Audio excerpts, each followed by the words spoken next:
So what's the deal with Orville by Gibson guitars? Orville by Gibson was a brand officially licensed by Gibson, making guitars in two Japanese factories, Fujigen and Terada, for 10 years since 1988 to 1998. You may ask, why Gibson even decided to put their name on some Japanese guitars? Well, since 1969, Gibson entered the so-called Nolan era, marked by changes in ownership, manufacturing, as well as cost-cutting measures. During this time, various Japanese companies began making copies of Gibson guitars as well as Fender and other guitar brands, but capitalizing on cheaper production costs. Brands like Greco, Bernie, Tokai or Ibanez emerged, offering quality replicas which could compete with USA-made guitars. And that caused some trouble for Gibson and Fender as well, because people started recognizing and purchasing those Japanese copies instead of the USA-made counterparts.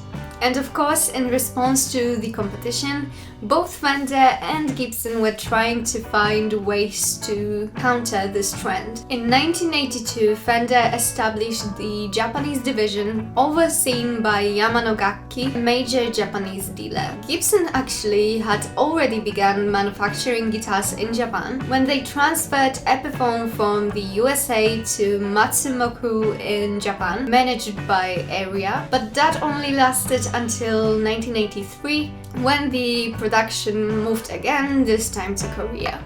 In 1988, Gibson partnered with Yamanogaki, who already collaborated with Fender, and together they created the Orville brand, called after the founder of the Gibson Corporation, Orville Gibson.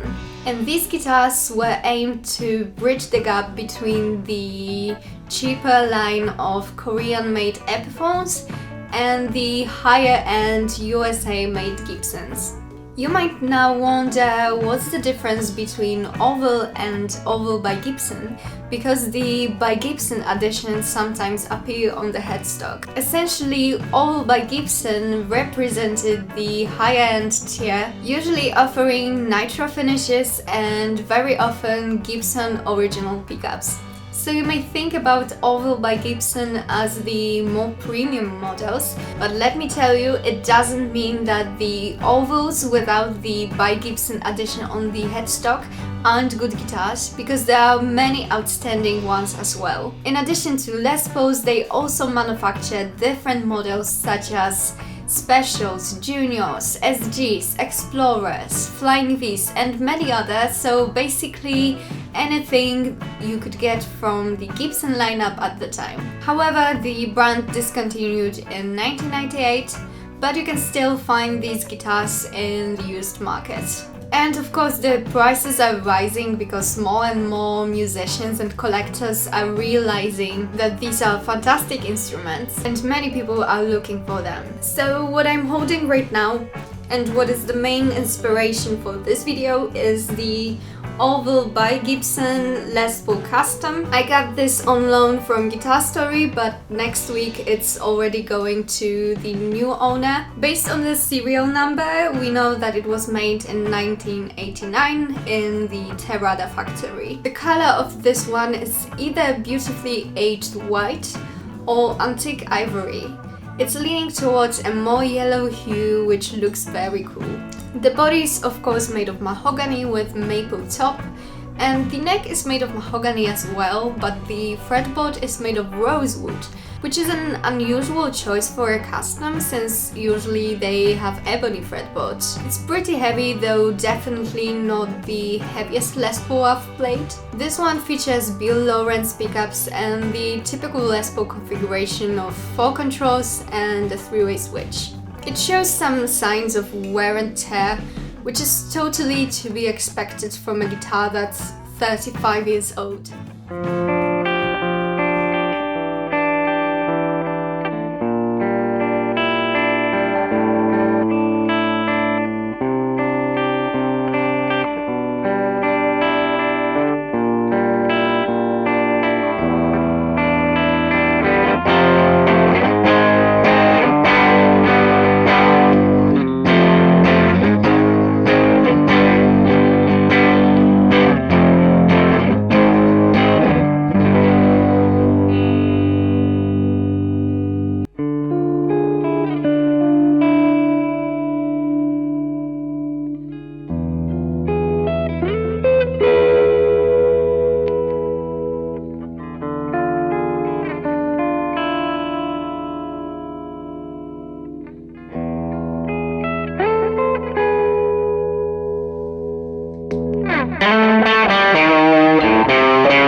video and learned something new about the Orville brand, please like this video, subscribe to my channel, ring the bell to be notified when I post new videos, and also comment down below with your experiences with the Orville guitars.